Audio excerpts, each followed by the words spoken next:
Today, including Defense Secretary Pete Hegseth accepting a luxury Boeing 747 aircraft from Qatar for President Donald Trump to use as Air Force One. I'm Ernie Manous. We'll also discuss President Trump's new Golden Dome defense plan with the Baker Institute of Public Policy's Richard Stoll. Guest hosting today, I'm Doug Miller. Plus, we'll also talk to one of the stars of Lin-Manuel Miranda's In the Heights, currently in production at Theater Under the Stars. And as we discuss the top headlines of the day, we want your thoughts, questions, and concerns. Give us a call or a text at 713-440-8870 or email us at talk@hellohouston.org. Hello Houston is made possible in part by founding sponsors John Bradshaw and Kathy Sanders, and by gifts from listeners like you. Live from NPR News, I'm Lakshmi Singh. President Trump is celebrating a narrow legislative win. Early this morning, most House Republicans put aside their differences to approve Trump's mega tax cut and immigration bill. Democrats united against the package warn the legislation will cut off millions of the country's most vulnerable Americans from Medicaid and SNAP.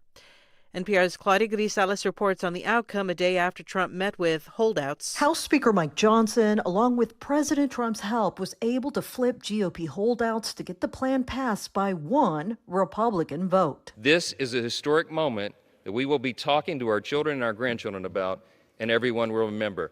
America's back. The bill will extend a tax package passed under President Trump's first term, install new immigration and energy policy, and raise deductions for state and local taxes. It also includes plans for new Medicaid work requirements, which could threaten coverage for millions of Americans. The bill now heads to the Senate, where there's plenty of talk to change the plan. Claudia Grisales, NPR News. Flags at Israeli missions are flying at half-staff after a deadly shooting at a Washington, D.C. event last night. The attack outside the Capitol Jewish Museum claimed the lives of two Israeli embassy staff members, Yaron Lashinsky and Sarah Milgram. The New York Times quotes Milgram's father in reporting the couple was soon to be engaged.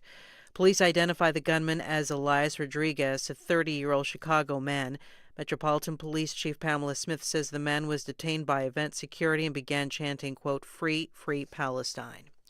The Senate's voted 51-44 to overturn a waiver allowing California to set its own air pollution standards for cars that are stricter than national regulations. The Senate has not yet voted on related resolutions to revoke two more waivers related to heavy-duty trucks. President Trump is hosting an exclusive dinner tonight at his Washington, D.C. area golf club. Attendees are top investors in Trump's meme coin. NPR's Scott Newman reports the event is raising ethical concerns. Companies tied to President Trump own about 80% of his meme coins. But on the guest list for this dinner are the next 220 top investors. An elite group at the very top will also get a private tour of the White House conducted by the president himself. Norm Eisen was an ethics advisor to President Barack Obama. Foreigners and foreign governments are going to take advantage of that situation to put money in, expecting things in return. The White House says the president is working to secure good deals for all Americans, not for himself. Scott Newman, NPR News, Washington. This is NPR. Live from News 88.7 in Houston, I'm Gabrielle Dawkins. The Texas House of Representatives passed Senate Bill 31, also known as Life of the Mother Act. The vote, 129 ayes and 6 nays. State Senator Molly Cook stopped by Hello Houston earlier to discuss why this bill is so important for women. Death does not have to be imminent, that doctors will be able to act sooner, and we will prevent some of the really tragic outcomes that caused infertility, caused death of the mother. This bill allows doctors to perform an abortion in the event of a life-threatening issue or if the major bodily functions of the mother are impaired. Houston City Council approved a more than $800 million 5-year contract with the police union Wednesday. Officers will start seeing raises in July. News 88.7's Dominic Anthony Walsh reports it takes up a big chunk of the city's budget. Police already account for over $1 billion of the city's $3.1 billion general fund. The agreement will cost an additional $67 million over the next fiscal year, as the city faces a projected deficit of $107 million. HPD Chief Noe Diaz says the agreement is a game changer. There's no blank check. There's no endless pot of gold here in the city, so we have to be very disciplined with the resources that we have because our budget is so big. He says the department will work to rein in overtime spending, which came in more than $26 million over budget this year, according to the Comptroller's office. I'm Dominic Anthony Walsh, News 88.7. The Summer Stampede begins this weekend at Bush and Hobby airports. Director Jim Schnezniak encourages travelers to reserve their parking spots online and arrive early. It helps de-stress your travel experience. And then again, we do have great food options in the terminals for travelers that come in here. The Hobby, we've just opened a bunch of new facilities. The Rustic opened in there. That's really doing very well. Schnezniak reminds travelers they need a real ID to fly. It's currently 83 degrees, a 20% chance of showers. I'm Gabrielle Dawkins, News 88.7. Support for NPR comes from Subaru. The new Forester Hybrid offers symmetrical all-wheel drive and up to 581 miles per tank. Part of the new Forester Hybrid family of SUVs. More at Subaru.com/Forester Hybrid. This is NPR.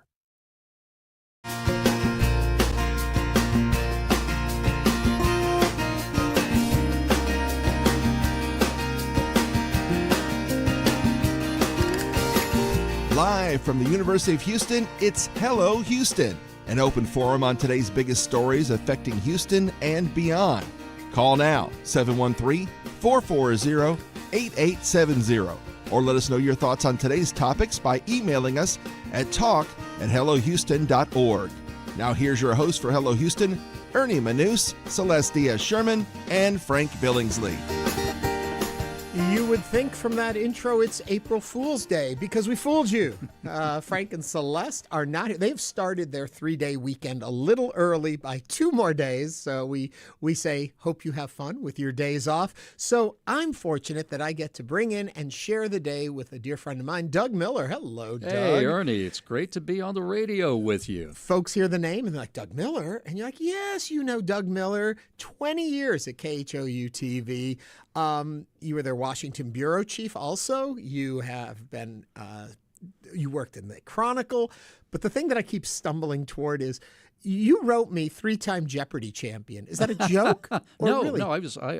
I like to brag that I was the first Houstonian to appear on Jeopardy with Alex Trebek. It was back in 1985. I won $16,000.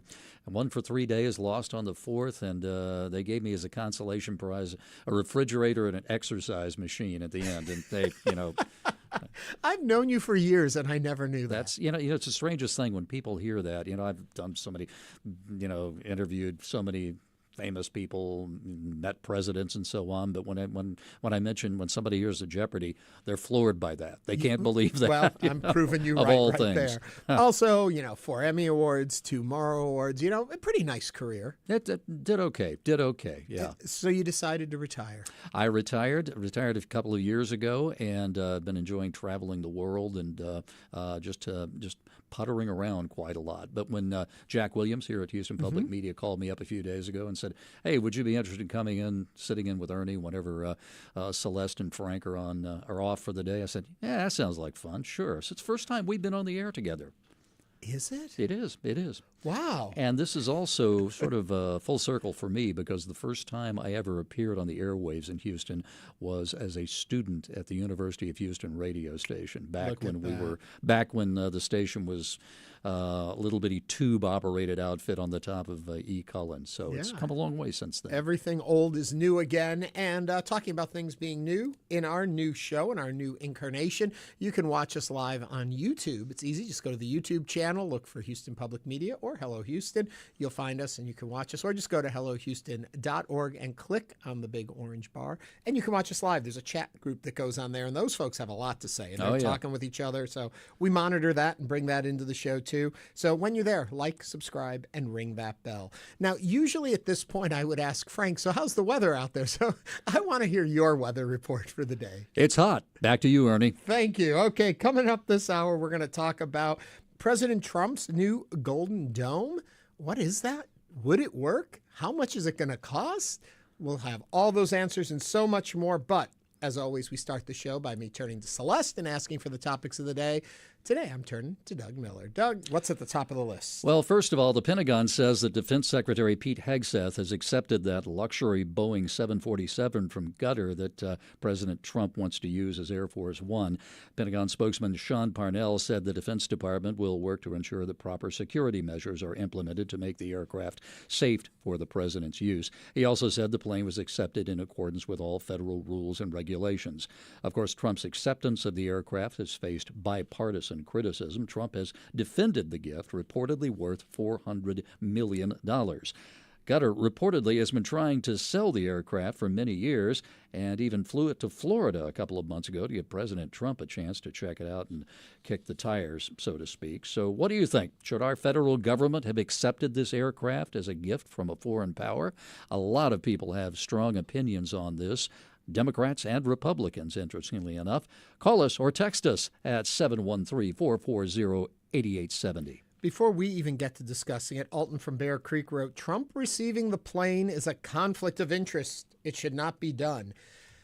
Seems on the surface that is a statement that we could all get behind. But in today's day and age, it isn't. But it is interesting. I mean, $400 million gift, the emoluments clause comes into play here. I found it very interesting that early on, even Ted Cruz, typically Republicans fall in lockstep behind anything the president wants.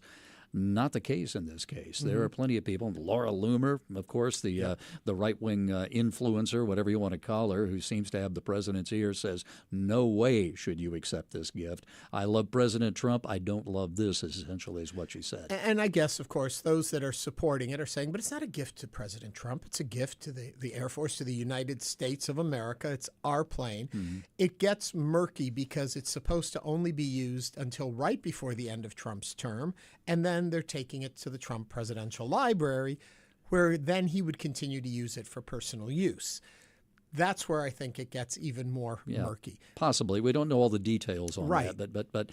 But the interesting thing about this is it's going to cost, it's not a free gift, let's face it. Absolutely. They're going to have to refurbish this aircraft. They have to make it into a situation room, a flying situation room. I heard someone say they would have to take it all the way down to basically the studs. Right. I don't know if that's what you call it in an airplane. And then rebuild it out anyway. And that on top of it, we still have the order in for the new Air Force Ones, 2 of those that have been being built for a while. So we'd still have to pay for those. So we're going to pay all this money to fix this plane up. And also, you have to be careful because you don't know what security things have already been put in or what illegal security or listening devices are in the plane or could be or what kind of control. So everything does have to be dismantled and reassembled. So it just... I read an article in the Military Times, I believe it was, talking about everything that was going to have to be done to this aircraft. And one of the biggest sticking points in this is taxpayers are going to be paying for this. In excess of $1 billion is what I've read for all this.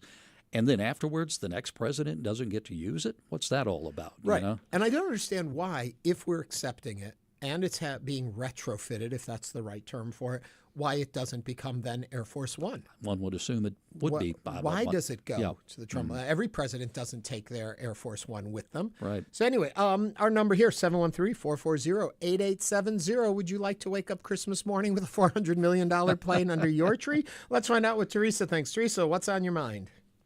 Hi. I agree with the previous caller. It's just not appropriate. First of all, it's not appropriate for our president to take such a gift. I believe he's having meetings with people from other countries, and unlike other presidents, he doesn't have a State Department secretary, someone taking notes, and his own translators. He deviated from that from the very beginning. So you don't know what kind of promises he's making to these foreign countries in exchange for these gifts. And Congress should be approving all kinds of gifts. I think Jefferson or several of our presidents have been offered gifts. I think Nixon mentioned a gift that he took, which was a dog, but and they've been turned down. You know, the Congress said, no, don't take that gift because we just don't know. Sad to say, we don't know where this president's loyalties lie. So, they might be building another Trump Tower or some other thing. I do believe, Teresa, there's also development going on in Qatar, or at least in the area of the EU. He was talking about that in the billions of dollars for the Trump organization. So it doesn't seem to pass the smell test, is how I would put it. I would suggest people call their congressperson and say, why did you not insist that that the Congress approve this, say up or down? He should not receive a gift like this. Teresa, thank you very much for calling and sharing with us. If you have an opinion and you want to share it with us, give us a call, 713-440-8870. We had a text that came in from Chad MC. He says, it's times like this where I would love to visit an alternate universe where Kamala is president and accepts a plane from Qatar to see all the Republicans be angry with it, yet not that angry now with Trump. Another commenter, the Dark One, wrote, we accepted the Statue of Liberty from France. And where is that Statue of Liberty now, I ask you, Dark One? I do believe it's right where we put it. It didn't go to a presidential library. It didn't go home with someone. It was a gift to the country, and it was approved and placed where it is. That's just my editorial on that. We also got a text, a 13-year-old $400 million plane that's been sitting around for 5 years. They were trying to sell it for $250 million plus costs to retrofit. Is this really a good deal? When somebody gives you something worth $400 million, call me naive, but I think maybe they want something in return. Just my thought. And it doesn't even have to be a direct quid pro quo. Curry's favor? Is that the phrase they use? Right. So now how do you say no when they do ask of something or want some help with something? Or I don't know. I just think it's a bad look for us. Teresa raised an interesting point there about Congress. I don't know the answer to this question. Must Congress basically give its approval for this? Yes, they must. And at this point, what are we going to see on that? It's got to go to a committee. There is a committee that actually is overseeing the construction of the two new 747s. That committee, I assume, is going to have to get through the committee. I wouldn't be surprised if it doesn't get out of committee, to be honest. But I don't think it really much matters today if they're already accepting it. And I had heard that the plane was already in U.S. territory. In San Antonio is what we're reading. So, I mean, it has been accepted. Right. And it seems like Qatar doesn't want it back. They've been trying to get rid of it for a while. 713-440-8870. Thomas is on the line. Thomas, what are you thinking? Well, I don't care about one way or another about this plane. It's 13 years old. I mean, it's got 13 years of mileage on it. Mm-hmm. Who knows what kind of mileage it's got? Plus, before they had Air Force One, Truman had his own plane called the Independence, and Eisenhower had his plane called the Columbine, and they're both on display at the Air Force Museum in Ohio. If you ever go out there. That's interesting. Have you been out there? You've seen them? I was there saw that years ago. They weren't at the Air Force Museum itself. They were across the field at the Wright-Patterson Air Force Base. Yeah, I saw them. They were on display out there. They got life-size mannequins of Eisenhower and Truman inside the plane. That sounds pretty cool. Those are old prop-driven planes. They're prop-driven planes. Maybe you know the answer to this question. Of course, the atomic bomb had been developed and detonated under Truman, and of course the Cold War under Eisenhower. The current Air Force One is basically, it's a situation room that flies through the sky. Did it look like that plane, those two planes you saw, had been in some way modified or strengthened? Were they for transportation or were they for? Yeah, go on, Thomas. Thomas. Look like regular planes. I don't know what they were. Oh. Okay. Thomas, thank you for calling. Remember, we're interested in what everyone has to say, your thoughts, your opinions. Give us a call, 713-440-8870.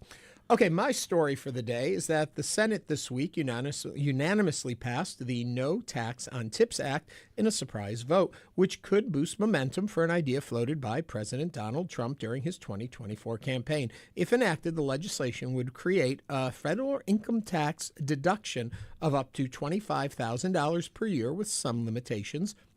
The tax break applies to workers who typically receive cash tips reported to their employer for payroll tax without holdings. The bill, the No Tax on Tips Act, will now head to the House, where a provision is expected to be passed one way or another, be it via the standalone measure or as part of Trump's big, beautiful bill that will extend the tax cuts. What do you think? Are you in favor of no tax on tips? 713-440-8870. What I remember is during the campaign, and the campaign seems hundreds of years before, but both sides were in favor of this no tax on tips. So it seems like a pretty low-hanging fruit.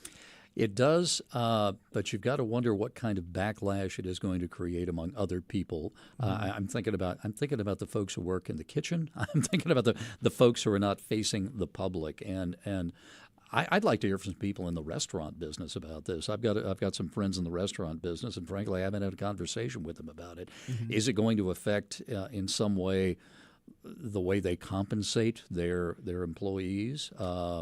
Well, how do you feel? What are your thoughts on the whole concept of let's just do away with tipping and give decent real salaries to these folks, real wages, and be done with the whole tipping? That is such an how did this system evolve? I'd love to read a business history about how there was an exclusion from minimum wage laws for people who pour coffee for a living. Right. You don't need to make a living wage. People will give you tips. And the sad part is that they don't all the time. And these folks work very hard for these tips. Now, some people in some industries probably do extremely well with tips. But that's not the case all around the board. Right. It's a great talking point, but does it amount to much? Does it change people's lives? I don't know. Give us a call. What do you think? Are you in the service industry? Tell me about the tips and your view on. And, let me give the number first, 713-440-8870. I also wonder how many tips just don't get reported. Gosh, do you think people maybe don't report all of their tips? So, is it actually going to be more difficult for them if they have to report all their tips, but they're not being taxed, but then there's more of a paper trail of what they're making? And well, there's one other aspect to all of this. Most of the folks, I don't know about that, but many of the people who work for tips, they basically they qualify for the minimum deduction. They essentially will have no impact on them because they don't make enough money to qualify for anything over the minimum deduction. I was talking to an accountant about this who was kind of shrugging. It's not going to have much of an effect anyway. Interesting. It'd be interesting to hear from somebody in the accounting business who could tell us about that. It also makes me wonder, I think along the same lines of what you're saying, if it's part now of your seen official salary. I know a lot of people who work in low-income jobs, even if they're tipped or not tipped, that they are getting services, from Social Security or things to help with like food benefits and all that stuff. If this then gets calculated into their wage, do they then lose those services? Good point. Good point. All right, we're going back to the phones and we're going back to the plane at the same time. Benjamin is calling from Wharton County on the plane. Benjamin, what's on your mind? Hey, good afternoon. Thank you for taking the call, Ernie. Ernie, I've been wondering, this plane, if it gets converted into the new Air Force One, at close to $1 billion. Now, I had heard before that Trump keeps the plane after he's out of office, and I'm wondering, are we really going to invest that much money in a plane that he keeps? Benjamin, that is a great question, and we were talking about that. We're not exactly sure of the details of what the future of the plane is. It has been reported it would go into the foundation that runs his library to be built, but I don't know. He has implied it's not his, but then the news reports I've heard said he would be able to use it for transportation and flying around. I don't know the full story, nor do I think any of us will until it actually happens, which seems to often be the case in this. Thank you for calling, Thomas. Or until Benjamin. Benjamin, good question, and that's one of those questions that I think needs to be resolved in Congress when they review this, in committee when they figure out what's going on with this deal. It just, from a fiscal standpoint, it just doesn't seem to make a whole lot of sense. Yeah. And I want to believe when you say, when it's reviewed, when Congress, I haven't seen much movement there with a lot of things that are suspect that are happening, or at least don't meet up to our usual standards, if that's the most delicate way I can put it. And it seems as though Congress is like, well, moving along. It bothers me. One more call, 713-440-8870. Elvin from the 3rd Ward. Elvin, what's on your mind? Yes, hello, guys. A great show. Thank you. Okay, appreciate it. Okay, so here we are. The Trump scam once again. I mean, it's so beautiful the way this man is able to essentially con his way through life. What this is basically doing, we've already marked it up. It's a $1 billion essentially gift that he gets within the first several months of the presidency, and we still have a few more years to go, folks. While at the same time, there's a budget that just passed that's going to cut Medicare and all types of things that actually have to do with the poor. This is ridiculous what is going on. And if you were to play this out, what happens with other presidents? We're becoming slowly a vassal-type state where everybody, even the South African president, made a joke that the president can be bought off by mentioning the plane yesterday, where actually no deals were actually done to alleviate the tariff pressure on the American people. This is a scam. He is getting away with it. The plane is already here. Donald Trump could care less about the bureaucratic procedures where Congress, he doesn't care about that. He now has the asset. That's on that point. Secondarily, on the no tax for tips. Sounds great. Why shouldn't a waitress not have tax on the tips? Well, what's going to happen is that you'll have doctors, you'll have other professionals taking their salary in tips. And so that'll further undermine what the bill that just passed through Congress did, as well as what the president is actually doing. We have lost, I think, probably anywhere from 0 to 20% of the country's value via tariffs and these economic policies over the past several months, and look at where we are. The only person that's actually making money right now is Donald Trump. Alvin, thank you for those comments and your thought. I want to just put a point on one thing you said. The big budget was passed by the House, but still has to be passed by the Senate, so it's not there yet, though I assume it probably will be. But Alvin, thank you very much for calling. As always, we want to hear from you. That's what this show is for, 713-440-8870. You are welcome to share with us on any of the topics we're discussing today. Just give us a call or text, or you can email us, talk@hellohouston.org. We're going to take a quick break. Coming up when we get back, we're going to be talking about President Trump's Golden Dome. What is it? What does it mean to all of us? What is the future of it? Is it even possible? We'll find out all those questions and more. This is Hello Houston on News 88.7.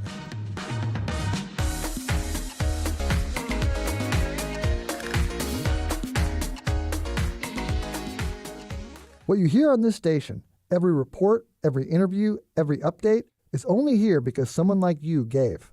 80% of Houston Public Media's funding comes from Houstonians like you. Our newsroom runs on support from you, our community. You have the right to know what's going on, and you have the power to make sure others do too. Join the community right now at houstonpublicmedia.org/donate or call 888-909-0887. I'm News 88.7 afternoon anchor Gail DeLauder. Probably the most challenging part of being a news anchor here in Houston is you've got so much going on at any given time. You have to really look at the stories out there. What's the most important? How do we go after the most important stories? How do we decide, what's the most important thing for people to hear right now? So I would say that's the most challenging part. You've got so much going on, and you really have to focus in on what's important and how we present those important stories to our listeners. Houston Public Media brings to you PBS World, 24 hours a day, 7 days a week on TV 8.6. Experience the personal connection behind the headlines with programming devoted to telling stories that humanize complex issues. PBS World helps us understand the movements, conflicts, and cultures that connect us all. PBS World on TV 8.6 and online at houstonpublicmedia.org. Support comes from Scan Health Plan, a not-for-profit Medicare Advantage plan that has been dedicated to the health and independence of their members since 1977. More information at scanhealthplan.com. Tonight on Houston Public Media TV 8, a night of mystery and intrigue with a new season of Father Brown at 7, followed by the Sister Boniface Mysteries at 8, and Death in Paradise at 9. Tonight on Houston Public Media TV 8, or stream online. And now back to Hello Houston Join the conversation. Call now, 713-440-8870, or email us at talk@hellohouston.org. And now here's Ernie Manus, Celestia Sherman, and Frank Billingsley. Celeste and Frank have the day off, but Doug Miller is sitting in with us today. So if you hear a voice that doesn't sound like Frank or Celeste, you'll know why. It's not Celeste. It's not Celeste with a cold. Okay. On Tuesday, President Trump announced plans for the Golden Dome Missile Defense Shield, a defense program that would use a system of satellites to locate and stop missiles. The project is projected to cost $175 million and would be operating by 2029, according to the Trump administration. But what do our allies and enemies abroad think about this proposed missile defense system? To discuss, we welcome back to the show Richard Stoll, the Albert Thomas Emeritus Professor of Political Science at Rice University. And if you'd like to join the conversation, have questions for us about this topic, give us a call now. It's 713-440-8870. You can also text or email us at talk@hellohouston.org. Hello there, Rick. Hello. Okay. The first thing that came to mind when I heard about this defense was I go way back, because I'm old enough to remember, and I go to Reagan's Star Wars plan. And people mocked it, and people said it was impossible and it couldn't be done. I don't know whatever ended up happening with it. I don't think we have the technology. But here we are again. It seems very similar. Are we on the same path with it? Yes, the same path. The technology that we're talking about now is extremely different from what the Reagan administration would have to deal with. But the concept is the same, which is we want to find a way to protect the American people. The arsenals of our potential opponents are large enough to devastate the United States. So let's do something to protect them. Israel has the Iron Dome, which seems to be a prototype of what we're talking about here. Israel is so much smaller than we are. I mean, we even talk about their airport security because they have one international airport, basically. So they have a different way they can approach these things. Size, scope of this, is this feasible? Well, the Israelis have a much smaller area to protect, as you pointed out. But that's the good news from Israel's point of view. The bad news is that they have to worry about weapons being launched from a very much shorter distance away than we do, which means a much shorter warning time for them to respond, to do something. So, yeah, it's the same idea. It's not clear if we had a quote-unquote reasonably effective system, it might work better to protect our people than the Israeli system does to protect their people. Now, during the Reagan administration, this was discussed back then, the Strategic Defense Initiative, I recall that the technology just didn't seem to be there. The idea was we have to develop the technology.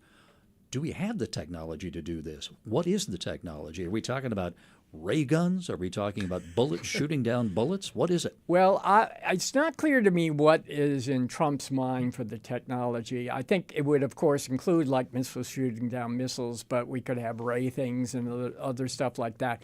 The bottom line is, how effective would it be? Because if you're a student in the class and you get 85 out of 100 on your midterm exam, that's pretty good. You know, you might wish to do better. That's pretty good. If you have a defensive system that shoots down 85 of the 100 attacking missiles, that's not very good. Just to put a little context to it, if a single megaton landed inside the loop between the blast and other stuff, it would kill at least 50% of the people inside the loop. If it led to firestorms, which is very possible, then basically everyone inside the loop would be killed from this 1 megaton blast.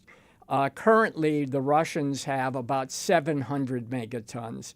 The Chinese have a smaller number of megatons, but have 600 warheads. So 85 out of 100 is a reasonable grade in a class. It doesn't begin to cut it in terms of defending against a nuclear attack. So you mentioned China, you mentioned the Soviet Union, but since Reagan's time, there are other actors out there. There's North Korea out there. Has the strategy changed in any way as a result of these new actors having nuclear weapons? I think probably the basics have not changed. The details have. In other words, somewhere in the bowels of the U.S. government is a list of targets in North Korea to hit if they should try to attack us, which didn't exist 20 years ago, that kind of thing. But conceptually, we're talking about the same stuff. But the more countries that have nuclear weapons that we need to worry about, we don't worry about the British, we don't worry about the French, but the more countries we have to worry about, it just complicates the problem because you've not only got the technical side of things, how effective would your systems be, but what is it that might lead a country to do this? You know, if some weird person becomes in charge of one of these countries, would they just say, let's go ahead and do it? So the more countries that have these weapons, the more complicated it becomes for the U.S. So let me ask then about the whole since foreign policy is much more in your realm than technology, does this work as a deterrent? Is that kind of the plan? We show them that we have this, so your warheads are not going to be effective against us, so now sit down and talk to us. Is that the overall plan? Well, let me respond as an academic typically does. Well, maybe. But let me. Well, thank you for that answer. On the one hand, if countries believe that you know, a nuclear strike, any nuclear strike that they would take against the U.S. won't work, then maybe they would say, well, one, let's not do that. Two, maybe we should become nicer for towards the United States. On the other hand, if it also occurs to them that, well, if they believe in a nuclear war, they could get away with it. It wouldn't hurt them very much.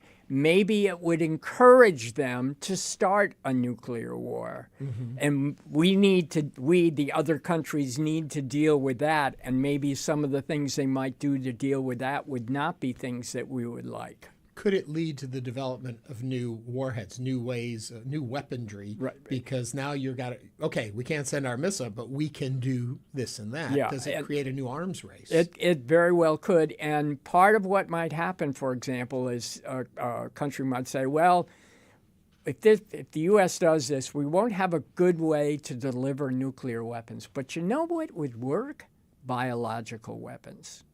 You know, we just open up we hire someone to fly to Houston, go to the middle of downtown and open up a container or something like that. So it could conceivably make countries think about non-nuclear weapons that would cause mass destruction in the United States that maybe we are not ever going to be equipped to deal with. Living downtown, I'm getting really tired of your examples. This isn't sounding good. But then also it brings to mind then, should we not be trying, though, to diffuse situations that could come our way?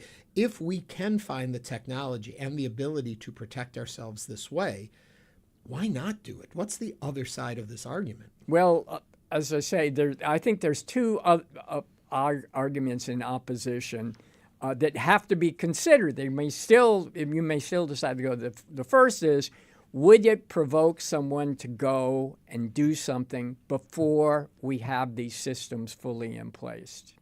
Okay. Number two, would they presume, imagine, for example, we learned this morning that Russia had, would in 5 years have a great system. Would we conclude, well, if that happens, then this Putin dude is going to start to do some really bad stuff. So we need to act against him now.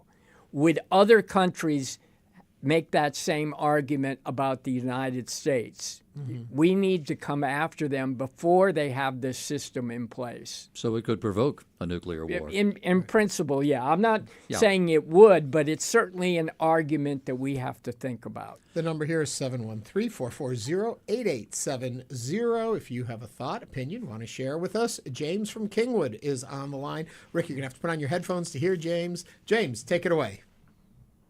Thanks a lot. when I was in college, we studied Reagan's plan. And we discovered that I'm getting backbeat. I don't know what's going on. Yeah, I think probably because you have your radio on or something. There's a little bit of a delay. So. Okay. Sorry about that. No problem. So in college, you studied Reagan's plan. Right. And what we discussed was, I was in ROTC at the time. What we discussed was that James, I'm going to have to let the call go for a minute now. If you could call us back and try and get a better connection, because the pauses are not going to help us there. So thank you for that. Yeah, I'd like to hear what he has to say about that, studying the plan. Yeah. And if you have an opinion, give us a call, 713-440-8870.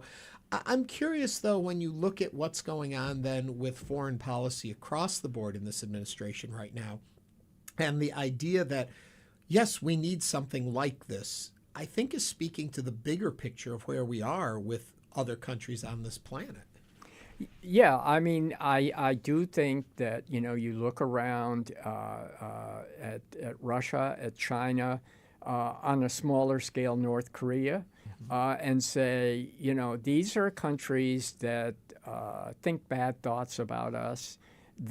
While we, of course, would never start a nuclear war, we're not that kind of country, one of those countries might. And so we owe it to the American people to build systems that would be able to protect them from that. So there's it's not a crazy argument. As I say, there are some potential implications, leaving aside would it really work, but beyond that, even if it did work, would that create some negative things? But it's something we should be at least thinking about. I have a note here that our producers heard from James when he'd first called in, and his question was going to be, after you shoot down the missiles, doesn't it leave the radiation anyway? True or false? So what happens to all the fallout, I guess? Yeah. Well, it depends on, these things, we're getting into technical things that, as a political scientist, are not my biggest thing. But it depends on whether the act of shooting this thing down or blowing it up would trigger the nuclear weapon itself. As far as I know, that doesn't necessarily happen. Okay, number one. Number two, if you manage to explode this thing 200 miles away from Houston, even if there was a nuclear explosion, that would be better for us in Houston than if it actually landed in Houston. Right. Do we know the success of the Iron Dome? And by success, I mean, we have seen, because of what's going on in Gaza right now, we've heard about this Iron Dome. We hear it gets these missiles out of the sky and stuff. But do we know of problems they've had, misfirings, maybe misidentifying something that wasn't actually a missile, things like that? And are there lessons we can take from that in preparing our own? Well, at least at my level, since I don't have a clearance, I don't know. I mean, we know just from sort of looking that they have not suffered a significant attack from these kinds of systems. But how much of that was due to the presence of the Iron Dome versus, well, we know we're bad guys in the Middle East. We know if we attack Israel, they will come after us in such a way it'll be a disaster. So we're not going to try. So is it the systems they have in place, or is it that countries don't really want to attack Israel, or do they worry about the consequences, independent of Iron Dome? And I also still worry about that price tag of $175 million. Sounds like a bargain. And that raises an interesting question, because the Congressional Budget Office put out a report a couple of months ago, a memo that was sent to members of Congress. It estimated the cost to be anywhere from $264 million to $542 million, I think. Billion, I beg your pardon. Yes. These numbers are just right. So we're talking about anywhere from $250 billion to $500 billion, as opposed to the $175 million. Which does seem rather cheap. Yeah, and I understand it's difficult. You're developing technology. It's difficult to pinpoint. It depends on launch costs, everything else. But is $175 million realistic? And 2029 is when they say, when the president says this could start to be rolled out. Is that realistic? I think you could start to roll out something of a system that early. To what extent you could sort of build the entire system, I don't know. Trump says $175 billion over 3 years. As you mentioned, the Congressional Budget Office says somewhere between 161 and 542 billion. Mm-hmm. I think there's an amount of uncertainty here, and of course, if I were trying to promote this, I would come up with a figure that wasn't crazy, but was at the lower end of the scale. I mean, again, you could say, well, the CBO says it could only be 161 billion. What's the big deal? Again, the U.S. defense budget last year was 884 billion. So in that context, if it's really only 161 billion to protect the American people, this sounds like a good deal to me. Yeah. But Well, we will learn more over the years, over actually this administration, as we see where this program goes, how much of it is serious and how much of it is maybe just chatter. But it looks like it may be moving forward. Thank you very much. Richard Stoll is the Albert Thomas Emeritus Professor of Political Science at Rice University. Thanks for always joining us. Thank you. After the break, we're going to talk to one of the stars of TUT's current production of In the Heights. Stay with us.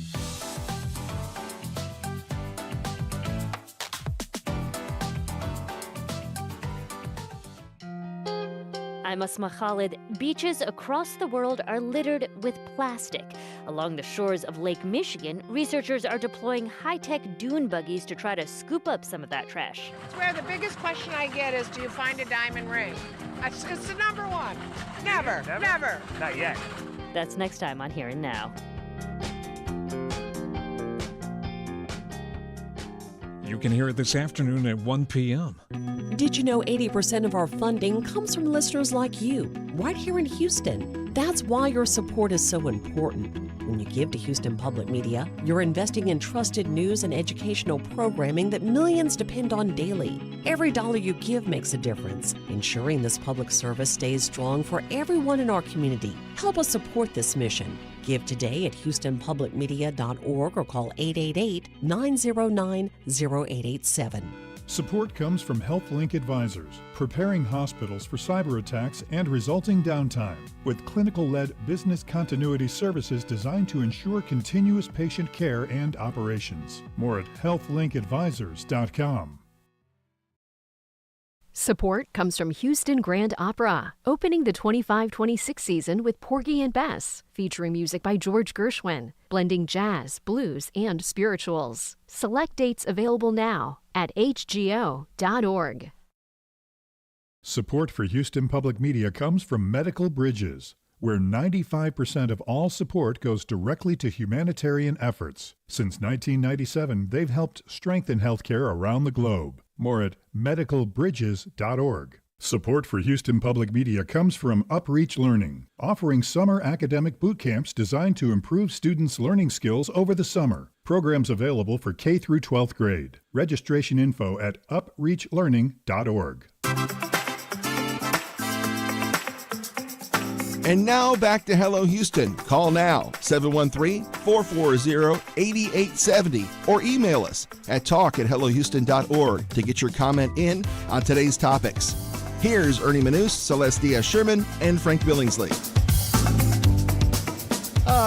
As you may have expected to hear Celeste and Frank, they are not with us today, but Doug Miller is sitting in for them. Good to have you here, Doug. It's a pleasure to be here. And because I have such a seasoned journalist here with me, I do have to make a correction. In my last script at the open of the last segment, I had in front of me that the project for the Golden Dome was $175 million. I want to correct that. That was a typo. It was $175 billion. Not $1.75, and not but $175 billion. Yeah, and we want to let you know we all decide if it was $175 million, we should probably have two.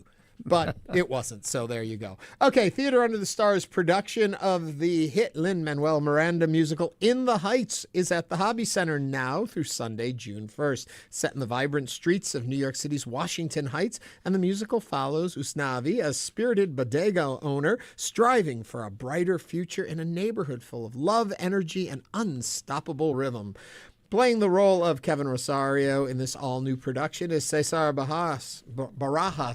I was going to get the first name right, and I screwed up the last name. Ceasar Barajas. Caesar, welcome. He is Thank beloved to Houston audiences, and we're happy to have him here with us. Welcome back to Houston. It is so exciting to come back to TUTS. When was the last time you were here? Was it Man the La last show was something? Man La Mancha, and that was 2013. And my first production with TUTS was 2010's Miss Saigon. Yeah. And then I actually got my equity card doing Urban Cowboy out at the theater at Miller in 2011. So when I say, and I've been all over Broadway regional stages around the world, and coming home to Houston is even more special because I get to come in and like talk to Ernie. Or there were people in the audience last night that I didn't even realize were there, and I got to see people I have not seen in years. Yeah. So now currently New York City based, so I've been there just under 12 years and doing my thing out there. So any chance to come home is always welcomed. So thank you both for having me so much. We're happy and to have congrats you on the here. show. Oh, thank you. Yes. Thank you. We're in our brand new digs. Beautiful. If you want to see our new studios, or Caesar, you just go online on YouTube and you can join in and watch us, and there's a chat going on there, all the fun stuff. I do want to say, and this will probably ruffle some feathers now, I prefer this Lin-Manuel show to Hamilton. Okay. I have always enjoyed In the Heights. The first time I saw it, it just was so infectious and lifted me up. I appreciate Hamilton, but really, I love this show. I love reminding folks that this is Lin's first Tony Award. Yeah. And this is something he'd been curating since at least 2000, 2001. And so different. And so different. And he's telling the story of his people. Like he's in a position to share with folks how he grew up, especially within this specific neighborhood. Whereas with Hamilton, yes, we've got the story of the founding fathers, but I'm with you on that same boat. I don't know if any ruffles are getting feathered because people love them both. Yeah. But the idea that Lin then curated something where you get all of these incredibly beautifully told stories from people who are often overlooked. And I would be remiss if I don't mention that one of my favorite lines in the show is Sonny's rapping during 96,000. And he says, well, we've got racism going from latent to blatant. So now in this time frame is another particularly important time to share this kind of story. Yeah. Like within the realm of who you are in whatever capacity you exist, it's centered around family. It's centered around love. It's centered around conflict. It's centered around generational traumas. So as Kevin Rosario, I want my daughter at Stanford because it's Stanford. Yeah. And I'm wearing my Support Black Colleges t-shirt because I graduated from an HBCU. So what makes it better to have been at an Ivy League as opposed to an HBCU? And so these are the questions that we want people to genuinely be curious about. Does it surprise you how well the themes of this have held up? No, not at all. Because again, the central theme to this ultimately is family, love, community. Yeah. And we can then from there, that's an umbrella to branch off into a number of things.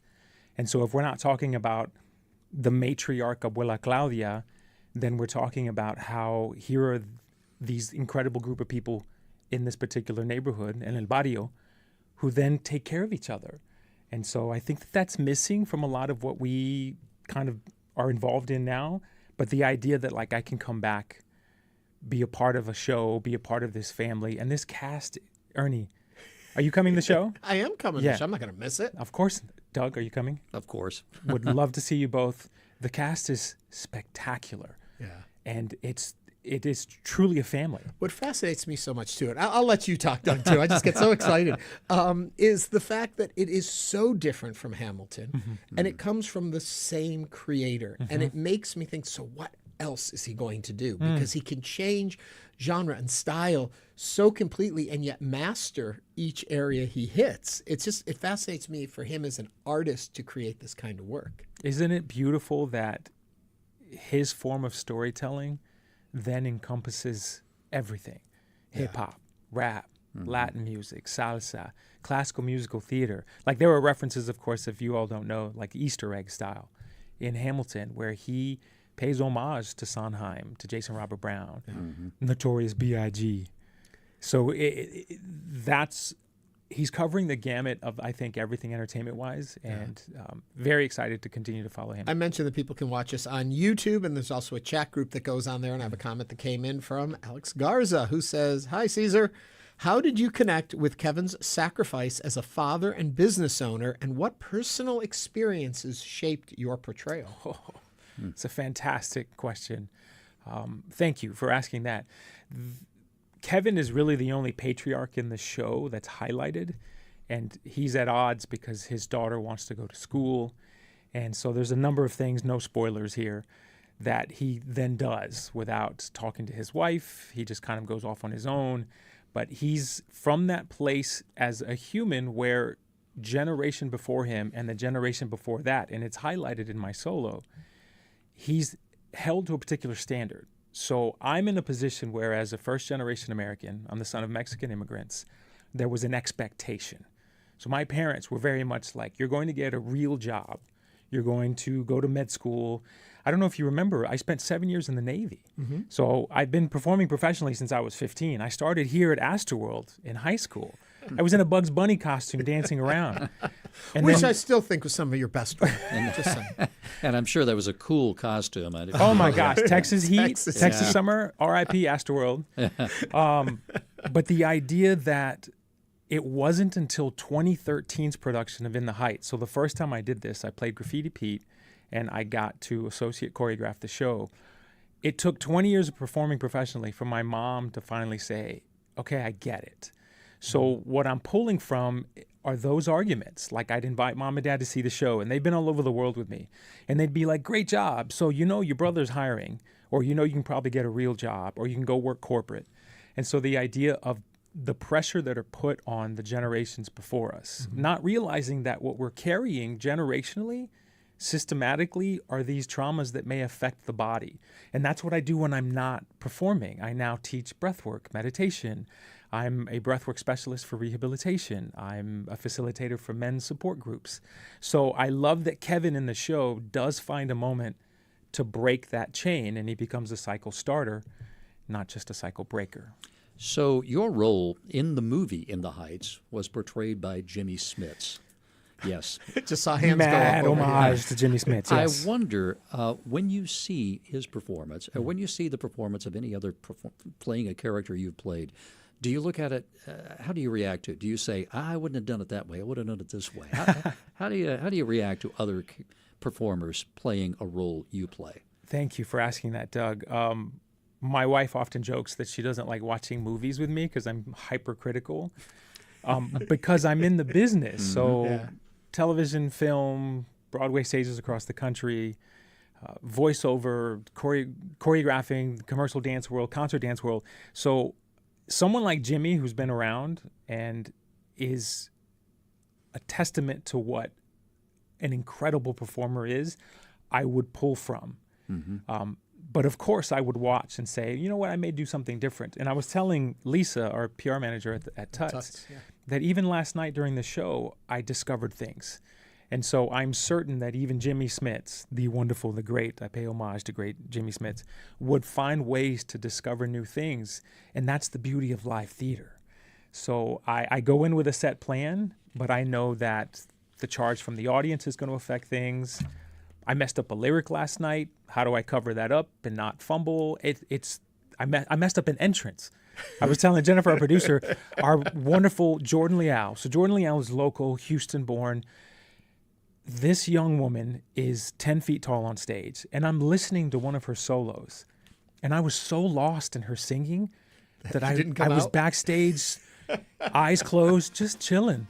And well, you're going to have to chill. My You're gosh. going to have to come back and visit us again. I absolutely will. Timing me out here. No, it's okay. Thank you so much. Thank you all It's so great much to for see being, you. thank you for And even if providing. you've seen the movie, live theater is where you want to see it. Support the live arts, touch.org, through it. June 1st. Go see us. Ceasar Barajas plays Kevin Rosario in Theater Under the Stars, current production of In the Heights going on now through June 1st.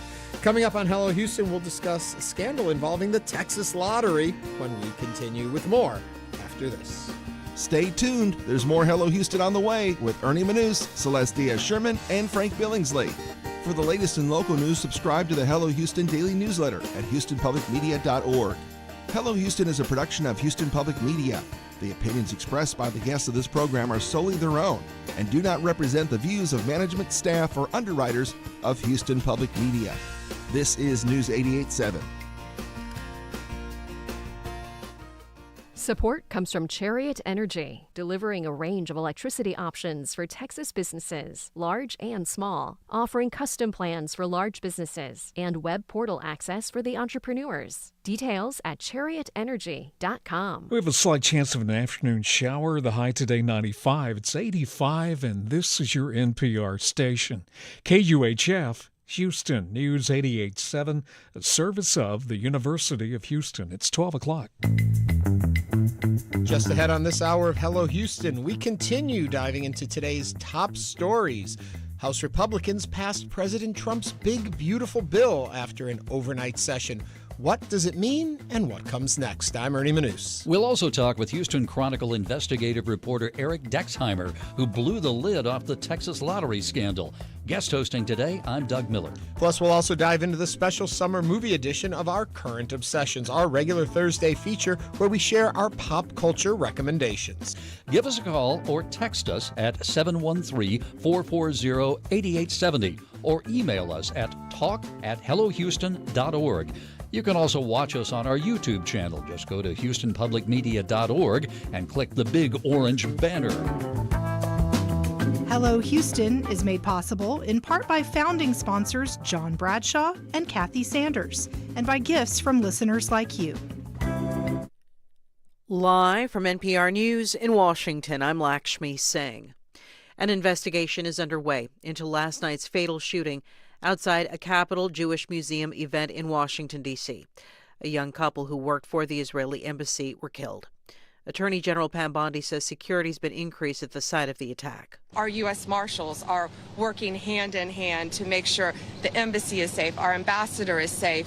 And again, please know, everything we know now, he acted alone. From everything we know now, this is an ongoing investigation. But you know, whether you're Jewish or not, be vigilant. Authorities say that after the shooting, the detained gunman repeated, "Free Palestine." A coalition of unions, nonprofits, and local governments is back in federal court this hour, seeking a further pause on President Trump's sweeping overhaul of the federal government. Meanwhile, the administration says the court erred in ordering a pause in the first place. More from NPR's Andrea Hsu. 2 weeks ago, U.S. District Judge Susan Ilston ordered federal agencies to temporarily halt their reorganization plans, including issuing new layoff notices. Agencies had been preparing to shutter offices and lay off thousands of employees in response to an executive order President Trump signed back in February. Judge Ilston found Trump could not undertake such a radical transformation of government without approval from Congress. The Trump administration has argued he merely told agencies to use their own lawful authorities to accomplish his policy goals. The administration has already asked the Ninth Circuit Court of Appeals to allow his executive order to go forward. Andrea Hsu, NPR News. A deadlock. U.S. Supreme Court effectively blocked the creation of the nation's first religious charter school in Oklahoma, leaving in place a state Supreme Court ruling that declared the school violated the constitutional separation of church and state. The vote was 4-4, and the order did not specify which justice voted which way. Justice Amy Coney Barrett had recused herself from the case. Several days after a human rights activist was picked up by authorities in El Salvador, the State Department says it was aware Ruth Lopez was arrested, but the statement did not criticize the government in this case.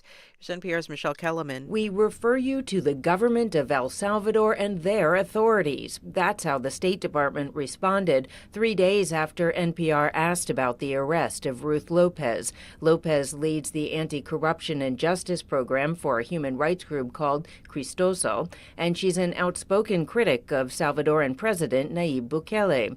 Secretary of State Marco Rubio calls Bukele a friend in hearings on Capitol Hill this week. Rubio brushed off concerns by lawmakers that the U.S. is deporting people to be jailed in El Salvador's mega prisons without due process and defended U.S. security aid to El Salvador. Michelle Kellerman, NPR News, the State Department. It's NPR. Live from News 88.7 in Houston, I'm Gabrielle Dawkins. Congress is considering deep cuts to two federal safety net programs, Medicaid and food stamps. It's part of a sweeping bill proposed by President Donald Trump. News 88.7's Colleen de Guzman has more. Together, Medicaid and food supplemental program SNAP are at risk of losing nearly $1 trillion in funding. Several Texas members of Congress expressed their concerns for the state's most vulnerable communities who rely on SNAP for meals. Around 3.5 million Texans receive SNAP benefits. During a press conference this week, Houston Congresswoman Sylvia Garcia emphasized the bill also offers tax breaks to some of the most wealthy Americans. Republicans are choosing to take food off the table so they can give people with billions of dollars another tax break. An analysis by think tank Tax Policy Center found that the bill would cut nearly $3,000 of annual taxes for people earning about $220,000 or more a year. I'm Colleen de Guzman, News 88.7. 1.3 million people will cross through the terminals at Bush and Hobby airports this Memorial Day weekend. News 88.7's Tom Perumian has more.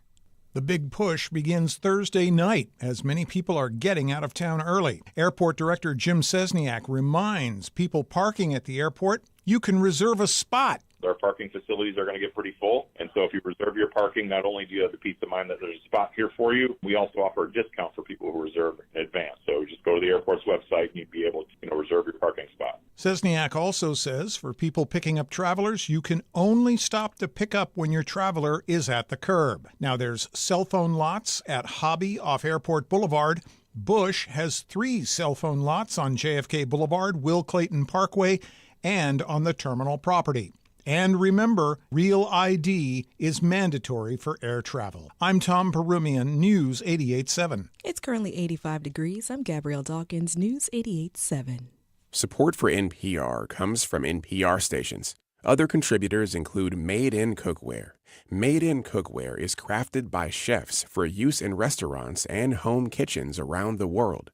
Their cookware can be found at madeincookware.com. This is NPR.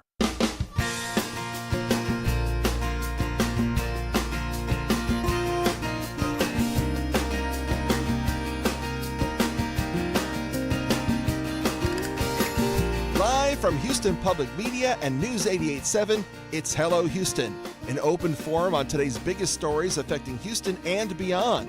Call now, 713-440-8870, or let us know your thoughts on today's topics by emailing us at talk@hellohouston.org. And now here's your host for Hello Houston, Ernie Manous, Celestia Sherman, and Frank Billingsley. Welcome to the noontime hour here on Hello Houston. If you didn't catch the first hour, you missed us talking about Trump's flying palace, the Golden Dome security system, and even Ceasar Barajas from In the Heights going on over at TUTS. But we got a packed hour for us now. And in the open, you heard them say that Celeste and Frank were here with me. This is Ernie. But they aren't today. They've started their vacation a little early for their 3-day weekend. So Doug Miller is sitting in with me. Doug is a familiar name to many of us here in Houston after all his years on TV and in the media. Doug, good to have you with us. It's good to be here, Ernie. It's really good to join you. Okay, now I know you've gone into retirement, whatever that means. It sounds so final there. But does it feel good to be back in front of a mic, or does it feel like oh, it's I'm like over getting this? on a bicycle? Yeah. You happy to be on the bike, or do you wish you were still sitting somewhere else? Oh, no, bikes are fun. Yeah. Okay. So we've got a lot coming up this hour, but you can also watch us online at YouTube. Just simply look for the Houston Public Media channel or Hello Houston, or go to hellohouston.org and just click that big orange bar, and you'll find how you can watch us. Remember, like, subscribe, and ring that bell. Doug, I did this the first hour. I'm going to do it this hour again. Give me your update on the weather. It's hot. Thank you, hot. Doug. Real hot. That's our report. When Frank is back, he'll give us better weather. I'm sure of that. This hour, we're going to talk about that fascinating story about the Texas Lotto and who did the math and figured out you could beat the system and what that's led to. That's still coming up. But as always, we like to start the show with or at least start the hour with the top headlines of the day. And since I've got Doug Miller here, I'm going to let him introduce them. Doug. Well, Ernie, House Republicans stayed up all night and finally passed their multi-trillion-dollar tax break package. House started their debate before midnight, and early this morning the vote was called. It was 215 to 214 with all the Democrats opposed. The bill now goes to the Senate. Trump met with House Republicans yesterday, hosting GOP leaders and the holdouts for a long session at the White House. Before the vote, the president warned that the failure to pass the bill would be, as he put it, the ultimate betrayal. The centerpiece of the package, extending $4.5 trillion in tax breaks that Congress put together during Trump's first term in 2017, while reducing new ones that he campaigned on during his 2024 campaign. This includes the idea of putting no taxes on tips or overtime pay or some car loan interest and many other things. So what are your thoughts on this big, beautiful bill, as President Trump calls it? It actually is formally called the Big, Beautiful Bill Act. So give us a call or text us at 713-440-8870 if you'd like to comment on that. The phone lines are open. It's moments like this where I think I just don't fully know what goes on in government, because I don't understand how they look at balance sheets. You know, they don't. Own checking account, I need to think about what I'm spending, what I have, what my debt is, all of this. And it feels like when you hear these numbers, they're so out there. Okay, but let's cut taxes. Let's reduce more of the revenue that we bring in, but let's spend more. And these fights go on, and somehow everything keeps rolling. It keeps going and it keeps going, and the debt keeps building and the debt keeps building. And, it used to be, I was talking to someone a short time ago about this very subject. Who do you vote for if you want to balance the budget? It used to be you knew what you're voting for. When you voted for Democrats, you voted for more spending on social programs, et cetera. You vote for Republicans, you're voting for tighter budget, clean water. I don't know, for tax breaks for the wealthy. You knew what you're voting for, but who do you vote for now? Ross Perot isn't on the ballot. Who do you vote for if your primary concern is balancing the budget? Because it ain't happening. My bigger problem on that is, how do you know who you're voting for actually stands for what they're saying? Because they say anything during campaigns, and then when they get... Now, in this case, a lot of this stuff was talked about on the campaign, and people liked the ideas of it, but is it realistic? Does it really work? Now, it has gone through, as you said, it's gone through the House. The Senate is next on it. It will probably pass the Senate. I'm assuming it will. With some revisions, yeah, sure. It'll have some changes. But it's fascinating to see. The number here, if you have a thought, as Doug just mentioned, 713-440-8870. We have Colby from Katy on the line with a comment about the big, beautiful bill. Hello there, Colby. Hello. Hello. Hey, Colby. What's on your mind? A couple things about this. One, it was passed on a very slim margin, 215 to 214. Right. And I imagine that if Governor Abbott had not delayed the special election for Congressional District 18, which was Sylvester Turner, I think that would have been an even split. That was my first thought. Interesting. I hadn't thought of that. And then also, I just think this is just going to add so much to our deficit that all those people who complain about the debt and deficit are oddly silent now. Yeah. Colby, thank you for those comments. It makes you wonder how the math would have changed. Would the Republicans have called it? They had two negatives and one present. Right. Would Speaker Mike Johnson? He would have had to go over there and done something to flip one more vote out of this whole thing. But I think that what Colby brings us a really good point is a lot of things that you see happen that are going on, and you think, why is this happening? Why are they delaying this? There's often a method to the madness that we're not always thinking of in the moment or aware of in the moment. And this bill getting through and all the other legislation they need, they're keeping the balance off. And we knew that part of it, but you don't think about, well, that's why the bill passed. We got a message from one of our listeners here, Dark One, saying, I miss Ross Perot. Very simple. Right there with you, what you were saying. We have another call on the line, 713-440-8870 or 8870, as they like me to say. It's Gary from Waller. Gary, what's on your mind? I just, the name of this bill you've been discussing, the big, beautiful bill, they call it. Yes. That is a misnomer. It should be called the Reverse Robin Hood Bill. Oh. Where we steal from the poor and give to the rich. I hear what you're saying. I doubt the Trump administration will adopt the name you're giving it, but I hear what you're saying. It is concerning. Gary, thank you for calling. And if you have an opinion, a thought on this bill, give us a call, 713-440-8870. Remember, keep it pithy, keep it fast, keep it smart, and we'll take your call right here on the air. Ready for the next story? Let's move on to talk about what's going on over in Austin. Texas Tribune reporting that the Texas House voted 112 to 20, bit of a split there on Wednesday, to preliminarily approve a bill requiring public schools to teach the dangers of communism. The bill did not include teachings on the harms of fascism and Nazism. SB 24 would require the State Board of Education to adopt standards for social studies curriculum for 4th through 12th grades. That instruction must include information on, quote, atrocities attributable to communist regimes, end quote, and contrast communism with the United States, as the bill puts it, founding principles of individual rights, merit-based achievement, and free enterprise. Representatives Gene Wu and Harold Dutton, both of them Democrats from Houston, raised concerns that students would not be taught that throughout American history many were falsely accused of being communists. Dutton said that some, such as civil rights leader Martin Luther King Jr., were labeled communists simply because they were striving to create a more perfect union. Wu later voted against the bill. He said it could also lead people who have fled from communist countries to be stigmatized or stereotyped. So what do you think about SB 24? What do you think about the idea of teaching the dangers of communism, but not the dangers of Nazism, fascism, and so on? Are you in favor of it or against it? Give us a call. We'd like to hear from you either way. It's 713-440-8870. I guess my first thought on this one is, don't they already teach this? I would think that in understanding communism, you see the growth of it in countries and why it declined and went away and why it caused the troubles that it did. It would be part of the curriculum already. One would think that in teaching American history, world history, and the wars that the United States fought against in Korea and Vietnam would cover that material. Yeah. You'd think so. And also the idea of it isn't teaching the harms of fascism and Nazism. I don't know if in the bill there's something that blocks the teaching of those, right, but that the bill is pushing just the teaching of communism.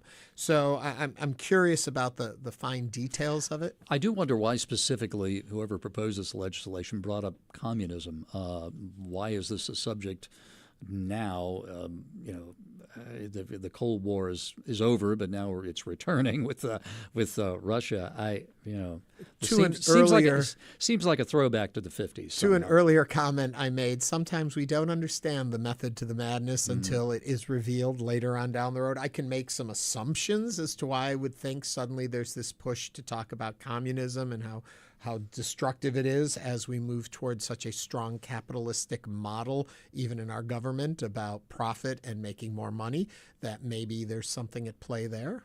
I don't know. Who knows? Just speculating. Yeah. What do you think? 713-440-8870. And now you get to take us to the third story. Well, the Texas House also late Wednesday gave initial approval. They have been over there. Their time is running out over there in Austin. The House gave initial approval to a bill that would ban all products containing tetrahydrocannabinol. I knew I was going to mess up that word, THC. Yes. Likely spelling the end for the state's short-lived hemp industry. Under this legislation, which is nearing the governor's desk for approval, adults would face up to a year in jail for possessing hemp products with any amount of THC. That is a stricter penalty than what is on the books for possessing up to 2 ounces of marijuana. Now, the bill's expected passage is going to have an economic impact in the state, effectively shuttering a field that, by one estimate, accounts for roughly 50,000 jobs and generates $8 billion in tax revenue every year. So what are your thoughts on banning THC? Give us a call at 713-440-8870. Interesting. This will effectively put out of business a major industry. Yep, and that tax revenue they're talking about. What are your thoughts on this, on the growth of this industry here in Texas? And because from where I sit, I'm not sure I see the harms it has caused. I do hear often of drunk driving, of alcoholism, alcohol-related injuries and crimes and problems. I don't hear so much about problems from smoking a joint. And you wonder what led. I mean, I recall there was a woman who was here from the Houston area, Republican woman who was very much in favor, was lobbying in favor of legalizing medicinal marijuana. And she fought a whale of an uphill fight. Finally, we got that legalized. Now you see this, and it seems like there's a step backward on it. It just seemed like whatever progress was being made by supporters of this idea, now it's been set back for some reason, and it isn't clear why. I'm curious in other places where it has been legalized, what they have seen as problems and issues surrounding it. We were in New York City last December, and you walk down the street, and that's all you can smell. I mean, everyone's got it because it's legal to smoke it. And so I wonder, though, what complications has that led to? Is it worth the time of the Texas House to be working on this to try and get the cow back into the barn now that they've let it out, unless there are dangers and situations we have missed out on? But it seems like an awful lot of jobs and an awful lot of revenue to miss out on. That does seem to be an apt analogy, trying to put the barn back, or the horses back in the barn. After it's always, for me, it's a cow. It's always that cow is trying to get in the barn. I got a very busy cow going on there. We've been talking about a lot of different stories so far today, and we want to know your thoughts and opinions on all of them. It's 713-440-8870. Carrie from the north side is on the line right now. Carrie, what's on your mind? Yeah, so basically the big, beautiful bill is going to get rid of all the home residential solar incentives, which is about 30%. And we already have huge issues with the Texas grid supplying enough power to homeowners. And with the influx of new people and everything else, it's just going to get worse and worse and worse. And we're kind of left to the hands of the utility companies that aren't building out enough capacity.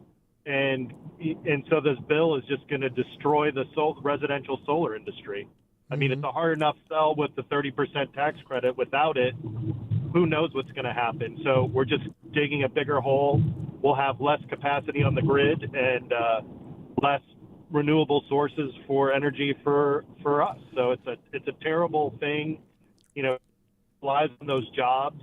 A lot of it's now being produced in the state of Texas, and yet Trump is getting rid of it. And to show that it's just he's keeping some of the commercials because he has the hedge fund managers and the commercial people in the pocket so he can make money off of that. But for the residential, the homeowner, the middle class, it's just another point where we're going to be squeezed out of things that help us. So do you use solar power at your house? Yes. All right. Are you involved in the solar power industry in any way? I help a friend in Austin that sells, but they're kind of the good guys, and they've been doing it for about 18 years. So why do you think it's been a tough sell? You mentioned that it's tough to sell this, even with that 30% tax credit. It's the cheapest and cleanest. I think there's a lot of nefarious actors. So frankly, it's a lot of people that are in the business because there's so much, components to it.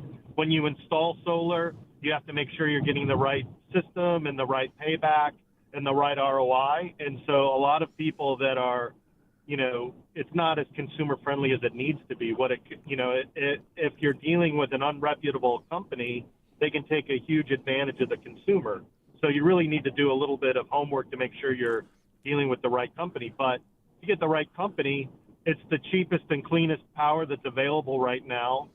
And, you're plugging directly into the sun. So you're not getting any kind of coal-based, if you look at where our electricity comes from in Houston, most of it comes from coal-powered plants, which is just emitting air pollution.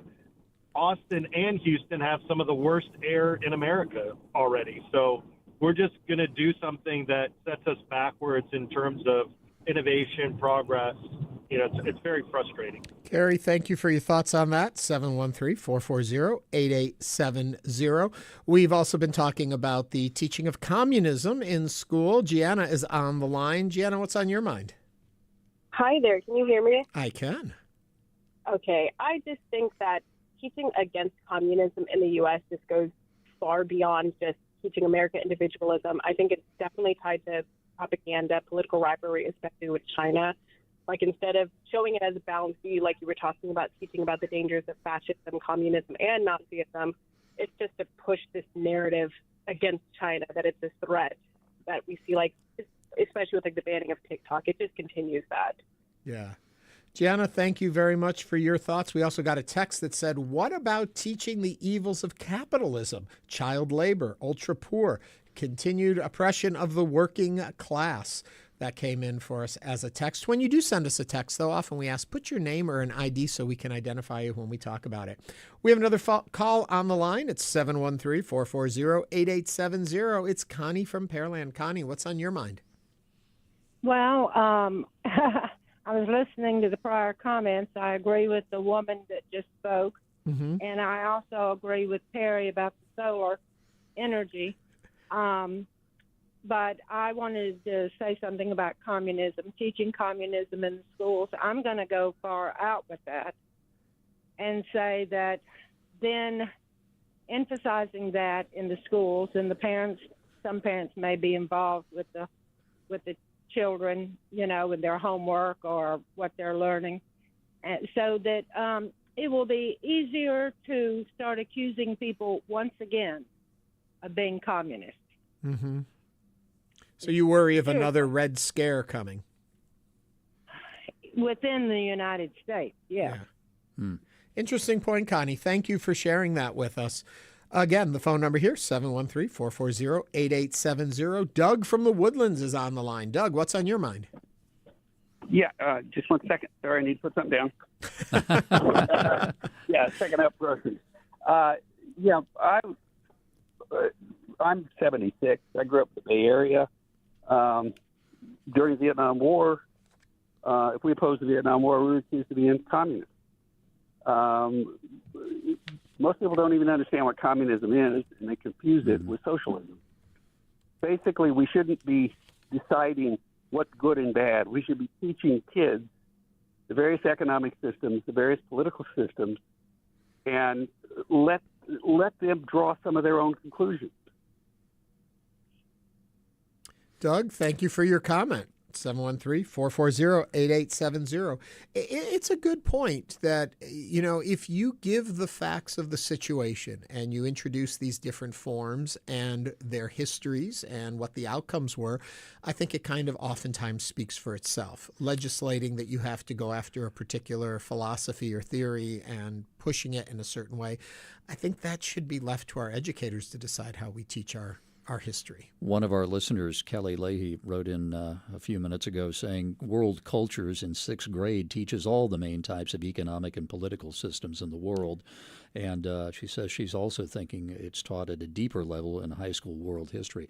I don't know where you learned about these things, but I picked it up in school back in the day. And, I picked it up on the streets, the mean streets of Binghamton, New York. No, in school. Yeah. You learn about these things, and you talk it over with your classmates, and it certainly got driven home to me that capitalism been very, very good to me, and so I think anytime you can encourage discussion among students, it's a good thing. Well, I also like the fact that we get to have discussion right here on this show, and our number is 713-440-8870. And on the line, going back to our hemp story, is Tracy from the Heights. Hello, Tracy. Hi. Hi, what are your thoughts? Well, I want to say I rarely agree with our lieutenant governor on things, but in Houston, with our limited zoning, I think it was a big miss when we legalized hemp in the state of Texas that we didn't limit the proximity of the sale towards schools. Mm-hmm. So I know Molly Cook has a bill in the legislature. I'm hoping it'll get their committee. I'm not entirely confident. But we legalized the proximity of alcohol sales to schools, and we didn't do that with hemp. And now all over the city we have issue within sight line of elementary schools. You're selling it of everything under the sun, and it looks like an arcade. It's very attractive toward kids. We have to fix that. And right now, Houston's doing nothing. So I think we do need some change at the state level. Boy, you make a very good point. And the other question is, why isn't someone at Houston City Hall taking that up? It would be easy enough for the city of Houston to regulate that as well. Mm-hmm. And Tracy, thank you for that comment, because it was what I was asking earlier. Okay, so help me understand, where are the problems that lie? And this is one of the problems, but it's a fixable piece without removing the freedom to sell and the revenue and the jobs. But Tracy, your thoughts on total banning? Where do you fall on that? I think total banning is a disservice to our veterans, and in a city that houses the Texas Medical Center, I do trust what's coming out of there. When they say we have people that need it, we've seen it be regulated, and for consumers and those in need in many other states, I don't think there's a need for Texas to reinvent the wheel. We can copy what someone else has done thoughtfully. You want some guardrails on it, which sounds reasonable. Yeah. Tracy, thank you for calling. Going back to the phones at 713-440-8870 is Tony from Houston. Tony, what's on your mind? My comments about the THC that we're talking about. I have a daughter in school that is being destroyed by this THC. So I think it's not a matter of money. Let's look at the children that these things are affecting, and they are the future of this country. If you destroy the children because of money, what future are you looking at? So it's not about the money. So what the effect this thing is having in school? Go to any school here and look at. There's no guide rail that they put on this thing. As when it comes to children, the school doesn't have any protection for the kids. Tony, for point of reference, how old is your daughter? She's about 14 years old. Okay. And what's going on with her? She was being introduced to this thing by other friends in school. This THC. Yeah. So and have you noticed? You said it's destroying her. You say, is it? Have you noticed changes in her behavior? What's happening with her? Exactly. She can't attend school. I mean, she's not functioning very well in school. I had to pull her out of school because they was referring her to alternative school. Grades were dropping, and I asked her, they're smoking it in the bathroom, and the teachers cannot control them. A bunch of them were smoking this thing in school. Tony, I'm sorry for the situation you're facing, and I think it's important that people do make sure that they monitor this, that schools are watching out what's going on with their students, what's legal, what isn't legal, what's happening, and I'm sorry you and your family are having to go through this. Again, our number here, 713-440-8870. We're going to have to take a break here, but when we come back for more Hello Houston, we're going to talk about that interesting, fascinating Texas Lotto story and what's going on around the Texas Lottery Commission. And we'll be taking your calls on any of today's topics as well as the Lotto situation. 713-440-8870. You can call or text. This is Hello Houston on News 88.7.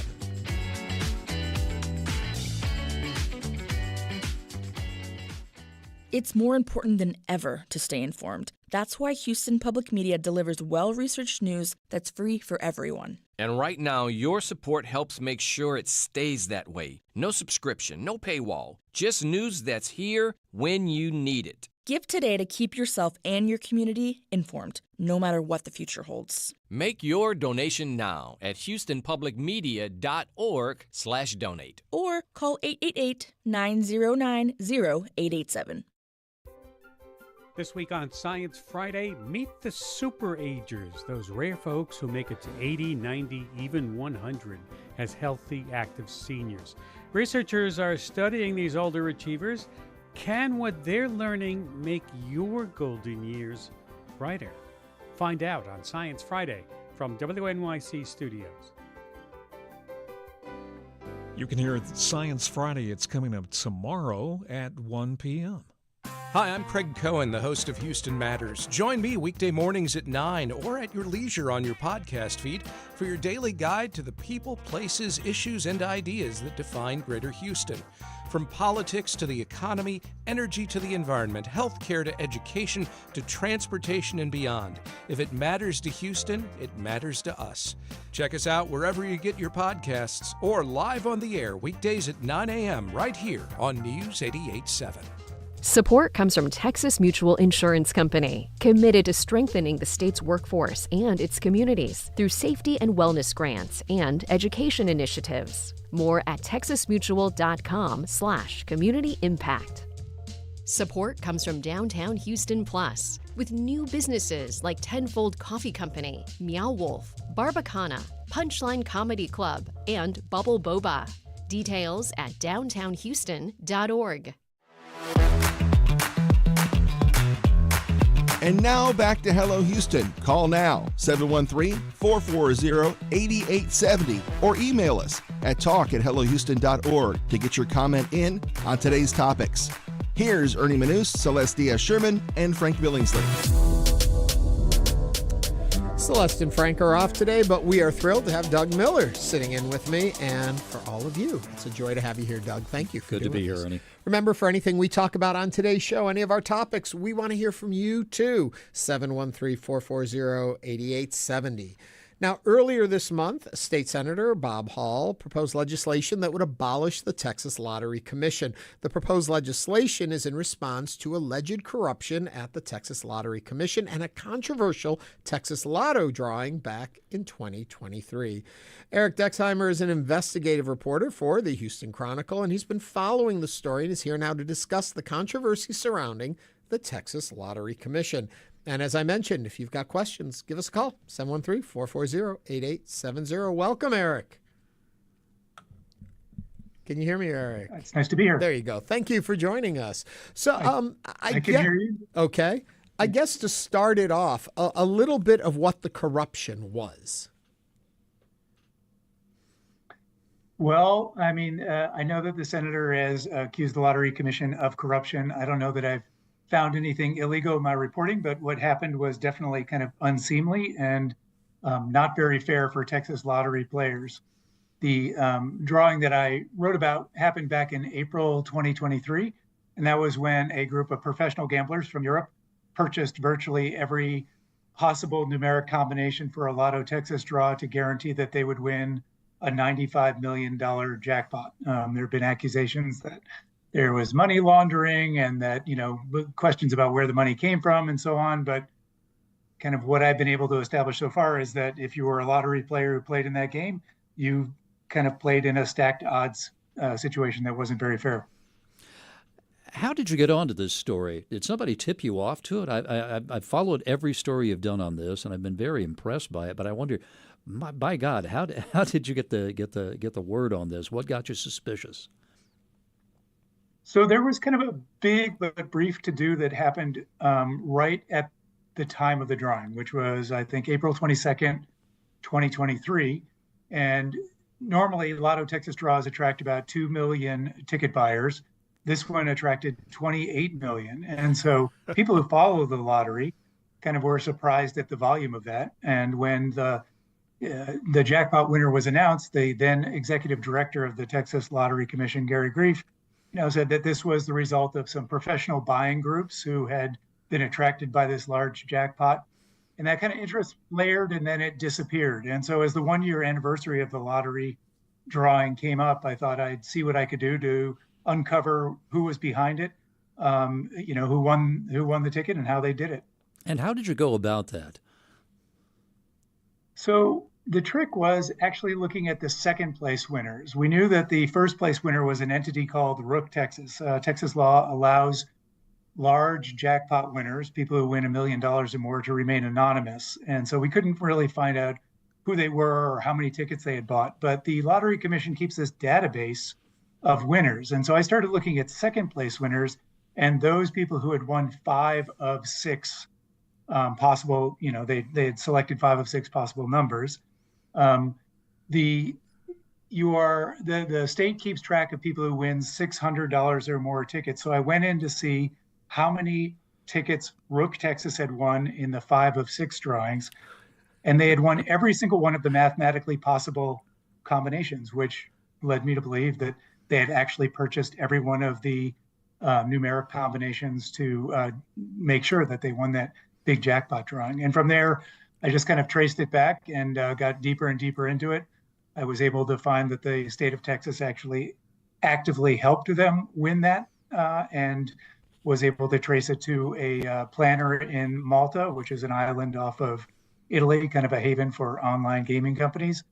And then further to a London betting company that provided the money called Colossus Bets. And they did nothing illegal. Am I correct? So far as I know, no, that the Texas Lottery Commission was, took pains to say that there was no rule against anybody purchasing every possible combination.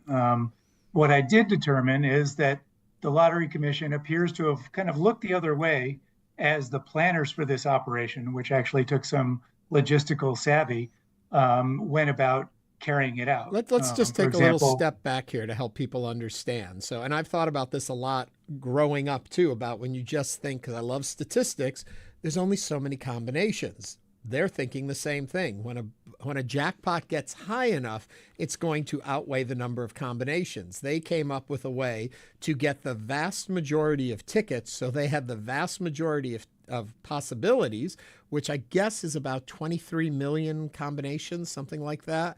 And the jackpot was in the $96 million range, or if my numbers are a little off, it's more the concept than the actual numbers for me here. So if you buy all those tickets, you're going to get a profit. The trick was, how do you secure all these tickets? That's where I think it gets really nefarious. It's getting machines, it's programs that then are going to generate. It's the amount of time you need to print every one of these tickets and claim every ticket, whatever.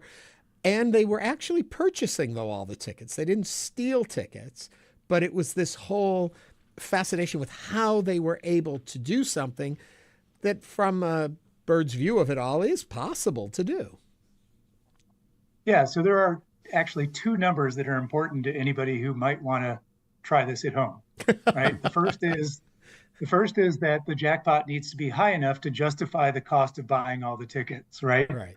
But the second is the real risk if you're purchasing a draw is that someone else might win it too, in which case you would have to split the jackpot, right? And so all that money you spent might not cover the winnings might not cover the cost of the tickets. So the Lotto Texas jackpot was attractive for a couple reasons. One is that, as you point out, the jackpot had gone for about 7 months without a winner. So it had climbed to about $95 million. But the other thing is that Lotto Texas jackpots don't attract that many buyers, relatively speaking.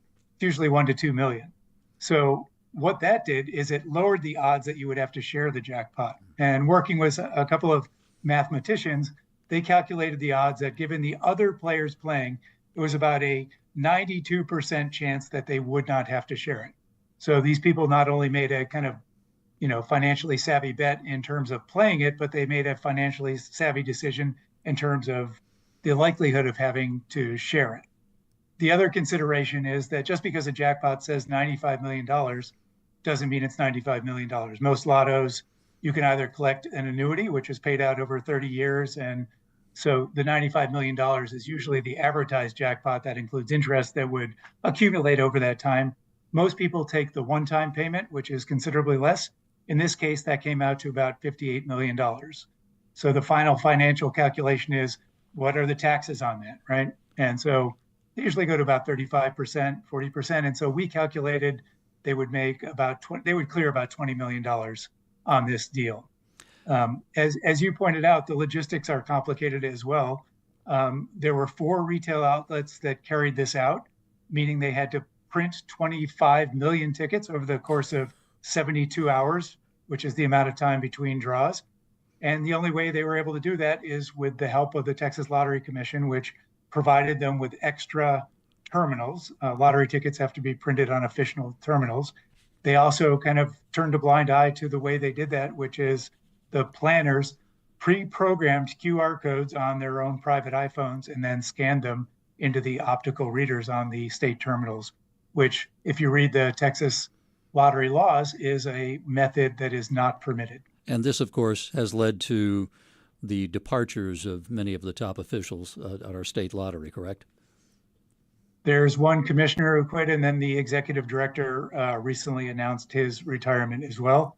And there's at least one bill, the one you referenced early on in the show from Senator Hall, which would, if passed, abolish the Texas Lottery Commission. So the state of Texas wrote a check for tens of millions of dollars to someone, and we don't know who got the money.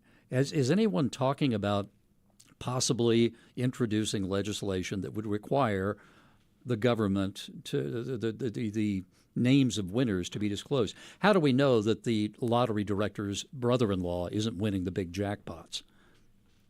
Well, I think the short answer is the Texas Lottery Commission does know who the winner is. The person has to present some identification when they collect the ticket. The anonymity is granted to winners.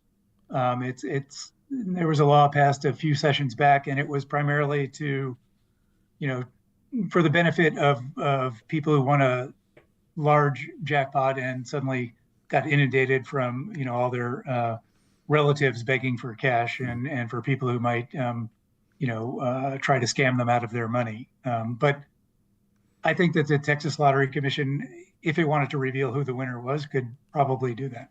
I want to remind everyone we're talking with Eric Dexheimer, who is an investigative reporter with the Houston Chronicle, and we are talking about what has been going on at the Texas Lottery Commission with a new bill that would be there proposing to abolish it, but also looking back at 2023, where there was a very suspect and controversial lotto drawing. I want to go back to the point about the ability to get access to the machines and then to be able to reprogram them. Do we know, did someone within Texas Lotto, was there an incentive for them to help these folks get the machinery they needed and the programming availability to do what they did? So the only evidence I have is that the motivation was for the Texas Lottery Commission to sell a lot of tickets, right? If your one job is to maximize ticket sales, then you're going to do everything you can to do that. I don't have any evidence that anyone acted nefariously within the Lottery Commission and made some money off of that. That has happened in the past. There was a pretty well-known case about 10 years ago where someone working in Iowa, who was actually a Texan, was the kind of information technology head for the Lottery Commission, and he worked kind of inside the machines to pre-program them to make sure that he knew where the winning tickets were being sold, and then directed some relatives and others to go purchase those tickets. To the best of my knowledge, that didn't happen here. Instead, as far as I could tell, the motivation was the Lottery Commission just wanted to maximize ticket sales. And so when these companies who up until this point had not really sold that many tickets asked for dozens of machines to suddenly print out millions of tickets, the commission just said, yeah, sure, no problem. We'll deliver them tomorrow. So members of the legislature are angry about this, and some of them have brought up the idea that this was somehow involved with a money laundering operation. Do you have any idea what they're talking about there? I've never seen anything explaining what that is.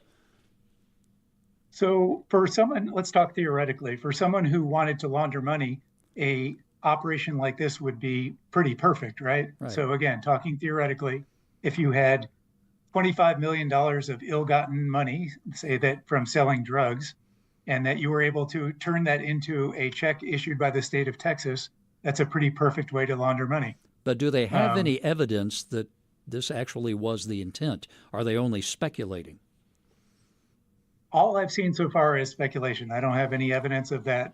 But lotteries, as a general rule, have had this kind of potential problem brought up to them. And there have been some attempts to address it either through, as you say, kind of more explicitly identifying who the buyers are, where the money came from. But as best as I can tell, it's kind of a theoretical concern at this point. Before we let you go, Senator Hall is talking about abolishing the Texas Lottery Commission. Does that have support? Could that actually happen from this, or is it just more out there? This bill, which was introduced kind of at the last minute, does seem to have some support. It's moved pretty quickly. What it would do is abolish the Texas Lottery Commission and move the oversight of it to the Texas Department of Licensing and Regulation, which is kind of a catch-all agency that oversees a lot of occupations, plumbing, massage therapists, HVAC salesmen, things like that. And it would be a huge additional oversight duty for that agency. But it seems like many legislators have lost trust in the Texas Lottery Commission as it's existed for the past 30 years. And I would not be surprised if it passed. Eric, thank you so much for sharing this with us and your work on this. A fascinating story, especially from a guy who loves numbers and stats. It just blows my mind. Eric Dexheimer is an investigative reporter for the Houston Chronicle. Thank you for joining us. We're going to take one more quick break today, and when we come back, it's time for Current Obsessions, and we want to know yours. What are your current obsessions? Give us a call, 713-440-8870. You can text them to us. You can call us. You can even email us, talk@hellohouston.org. And we're really focusing today on the summer blockbusters that are coming. Summer movies. What are you excited for? What do you want to see? What do you want to share with us and make sure we don't miss? Give us a call or write us, 713-440-8870.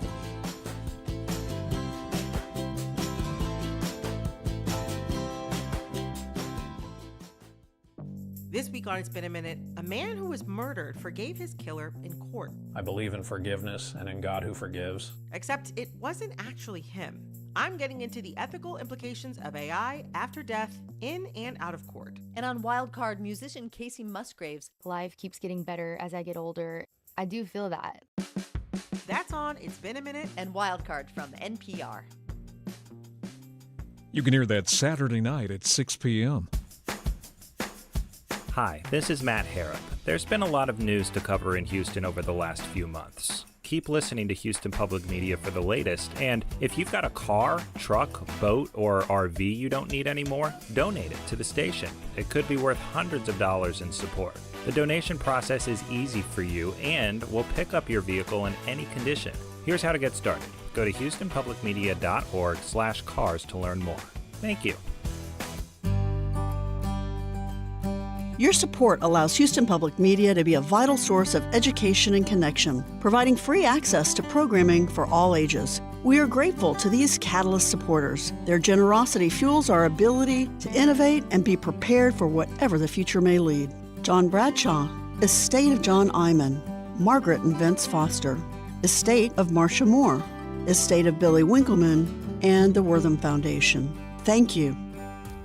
Support for Houston Public Media comes from listeners like you and from Medical Bridges, delivering life-saving medical supplies to underserved communities in over 100 countries and right here at home. Ways to get involved at medicalbridges.org. Support for Houston Public Media comes from Smart Financial Center in Sugar Land, presenting Frankie Valli and the Four Seasons with the Last Encores Tour, returning in concert Friday, May 23rd to Smart Financial Center. Tickets at smartfinancialcenter.net.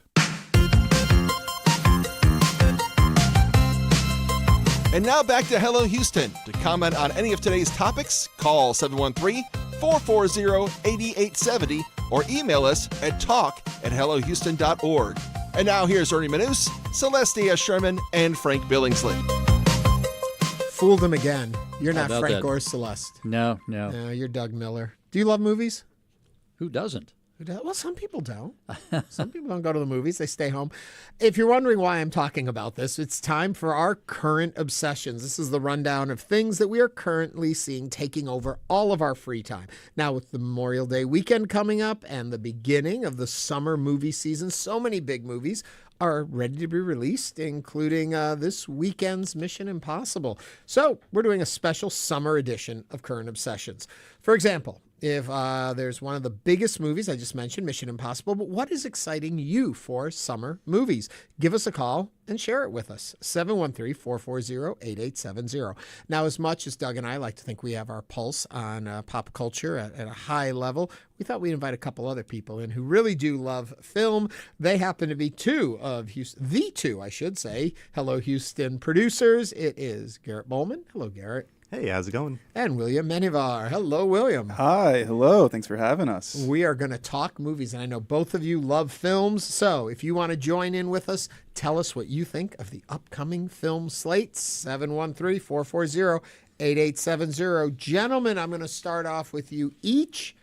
Biggest movie of the summer for you. Garrett, go. Well, it's going to have to be Superman for me, honestly. Very that excited dumb about dog. that. Yes. What's wrong with that? We'll talk in a minute about that. I like the dog. All right, Yeah, William, Super dog. William, what are you thinking? Well, Garrett, I'm going to take one of these because if we're going with biggest movie of the summer for me, it's, I would say The Phoenician Scheme. The new Wes Anderson movie. I know Ernie is pretty familiar with our local favorite director, Wes Anderson. Dear friend. Yeah, no, I don't know that he would know who I am, but I do know who he is.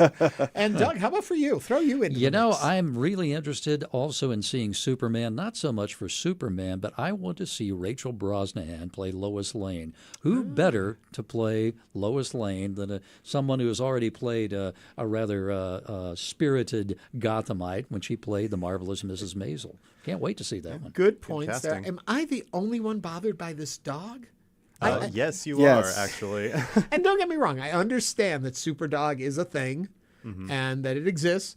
But in even that elongated clip that they release, he's like, and the dog comes and I don't know. I think I like my superhero movies a little darker, a little richer in tone. Yeah, I mean, I get that, but I think that darker is more of a Batman thing. For Superman, I'm good with the more colorful, lighthearted, hopeful approach. You want your crypto to be tongue hanging out. I mean, if it works, yeah, sure. I love that I'm spending all this time talking about a movie that hasn't even come out yet. Mission Impossible this weekend, gentlemen. Yeah. That looks good. Definitely gonna try and see it. Yeah. Anything Tom Cruise does is movie magic, as they say. And I mean, he really is our last true movie star. Capital M, capital S.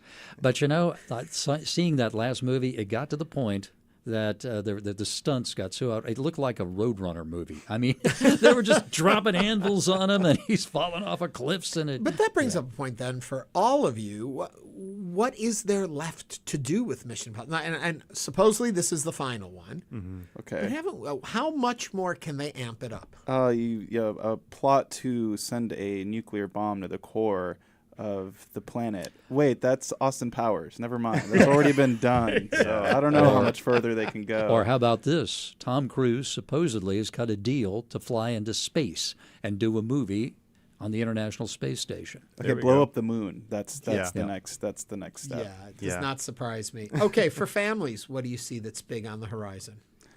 Well, this isn't a movie being released in theaters, but it is the new Happy Gilmore movie, Happy Gilmore 2, being released on Netflix on July 25th.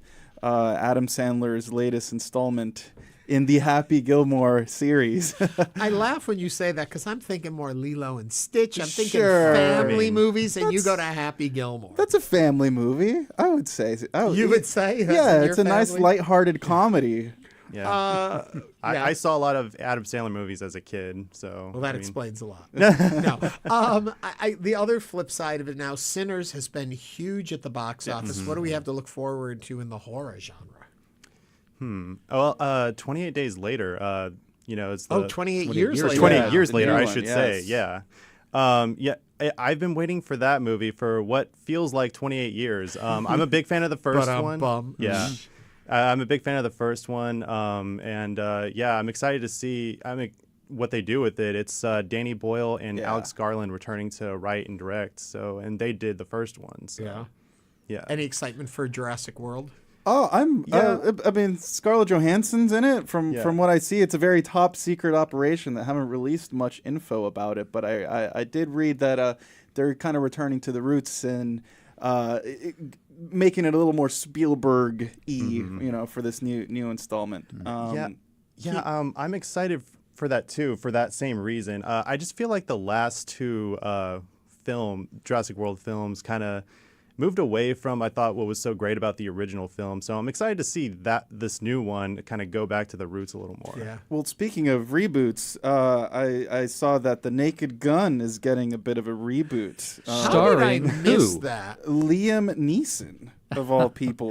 He has a set of skills. Radar. Well, see, they went, Liam Neeson, LN, Leslie Nielsen. That might have been LN. That might have been why he got the casting. But seriously, no, I mean, it's just... I wouldn't be surprised. I don't know how you hold the flame up to the amazing comedic performances of Leslie Nielsen. That is, in those movies. those are big, stupid shoes to fill, I must say. And they're doing a reboot of the Fantastic Four. Try to make that thing work again for the third time. Again. Looks promising. Again. We'll see. Well, I we got guess. Fantastic Four right here. Yeah. Oh, that's a good way to wrap on this moment. Garrett, William, thank you both for not just coming in today, but all the work you do on Hello Houston every single day. Doug Miller, thank you for sitting in with me today. A great If you pleasure. liked it, you want to come back tomorrow and help me again? All right, sounds good. Sounds like a deal. That is going to wrap up our current obsessions and our show today. Remember, join us back here tomorrow. We'll have more conversation, more of your calls. That's right here on Hello Houston on News 88.7 on Houston Public Media. Have a great day. Thanks for listening to Hello Houston. Join us every Monday through Friday from 11 a.m. to 1 p.m. to talk all things Houston. The Hello Houston production team includes Garrett Bowman, William Menjivar, Jen Altide, Todd Holslander, and Jim Kovacic. For the latest in local news, subscribe to the Hello Houston daily newsletter at houstonpublicmedia.org. Hello Houston is a production of Houston Public Media. The opinions expressed by the guests of this program are solely their own and do not represent the views of management, staff, or underwriters of Houston Public Media. This is News 88.7. Support for Houston Public Media comes from UpReach Learning, presenting a summer academic boot camp for grades K through 8th to prepare for next year's math, reading, and writing